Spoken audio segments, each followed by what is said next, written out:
एक गुंडी की शादी कर लिया है క్లియర్ గా నాకు అర్థమయ్యేటట్టు ఒక లైన్ లో చెప్పమ్మా. నీ వైఫ్ కి స్ప్లిట్ పర్సనాలిటీ డిసార్డర్ ఉంది. ఆనంది तो నీకేదో స్ప్లిట్ పర్సనాలిటీ ఉందని.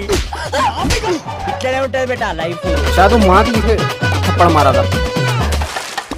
అరే అట్లా చేస్తావు అనుకున్నా, ఇట్లా చేస్తున్నావురా? నీకు నా మీద ప్రేమే లేదనిపిస్తోంది. లేదానంది, నువ్వు అంటే నాకు చాలా ఇష్టం. Promise మా. నువ్వంటే ఇష్టం లేదని చెప్పే. నువ్వంటే ఇష్టం లేదు. నిజంగానే నేనంటే ఇష్టం లేదా? మీ అపరిచితుడు పిల్లలతో పోలిస్తే अबे कितनी पर्सनालिटी है इसमें, ये मतलब चेंज हो सकती है.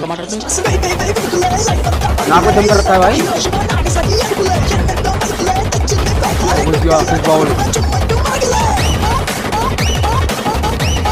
ఆనందికి స్ప్లిట్ పర్సనాలిటీ లేదు. చుట్టూ ముందుకుంటే అపరిచితుడు, ఎనక్కుంటే రెమో, अपरिचित बोल रहा है. పట్టుకుంటే రాము. ఇంత క్లియర్ గా డిఫరెన్సియేషన్ ఉంటేనే ఆడియన్స్ కి అర్థం అవుతుంది. ऑडियंस को भी बहुत ज्यादा कंफ्यूजन है. मुझे तो हो चुकी है भाई.